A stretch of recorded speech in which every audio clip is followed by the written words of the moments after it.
สวัสดีครับเพื่อนๆขณะนี้ท่านกำลังอยู่ในช่องผ่านบุราชาแนลนะครับวันนี้บรรยากาศฝนตกอย่างหนักนะครับตรงนี้บริเวณท้องทุ่งนาตอนนี้นั่งอยู่เถียงนาน้อยคอยนาเพื่อดูบรรยากาศฝนตกครับนี่ก็แล้วเดี๋ยวก็ร้องด้วยนะดูบรรยากาศฝนตกครับเดี๋ยวก็ร้องด้วย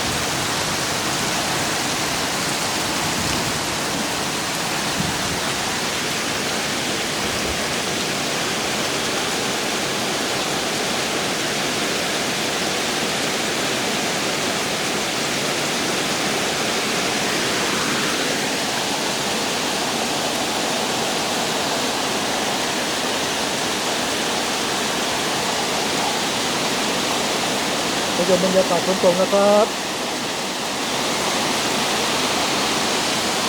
ถ้าว่างไว้ดูฝนตกนะ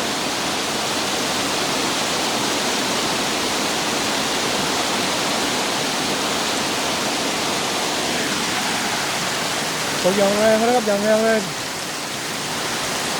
รวมชั่วโมงแล้วที่ตกลงมานี่รวมชั่วโมงแล้วอย่างแรงเลยน้ำนี่ในทุ่งน้องฟังนาก็เจ็บนองเลยเนี่ย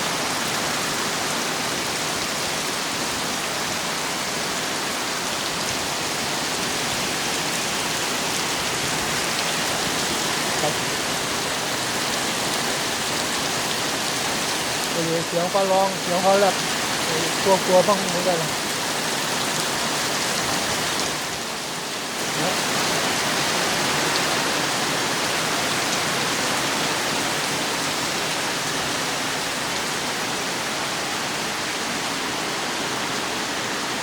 เสียงแรงตัวอย่างหนักครับวันนี้ตกอย่างหนักกว่าทุกเที่ยวเลยนะ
ตกหนักตกแรงกว่าทุกเที่ยวนะครับเที่ยวนี้รอบนี้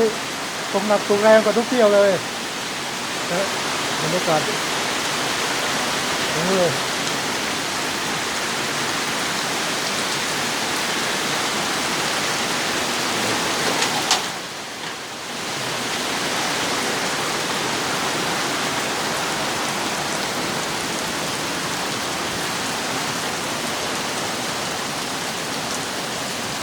วันนี้ตกหนักตกแรงกว่าทุกเที่ยวนะน้ำเจียวหน่อยตามทุ่งตามแปลงนานะมองปิดไฟเข้าตัวนิดหน่อย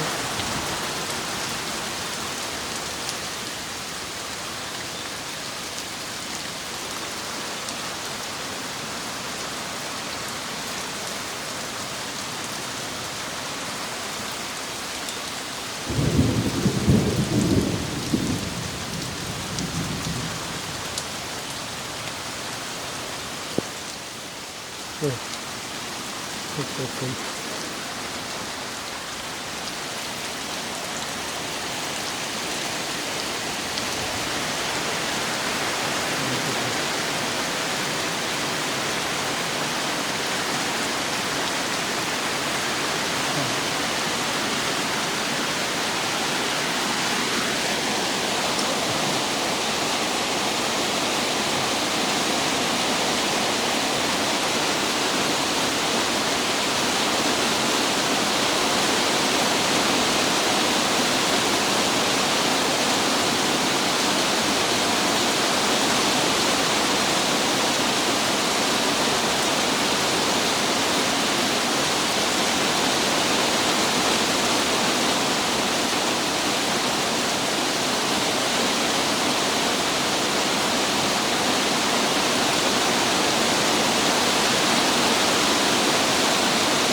อย่างหนักเลยครับอย่างหนักเลยโอ้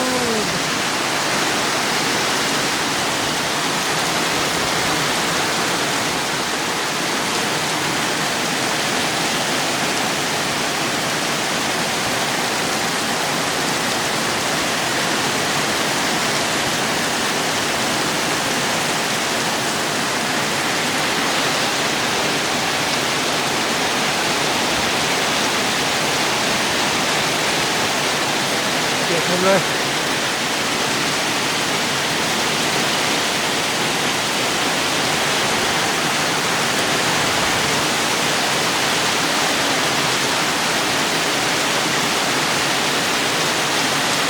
ครับสำหรับคลิปนี้ก็ขอจบคลิปเพียงแค่นี้ก่อนนะครับฝนตกวันนี้ตกอย่างหนักกว่าทุกครั้ง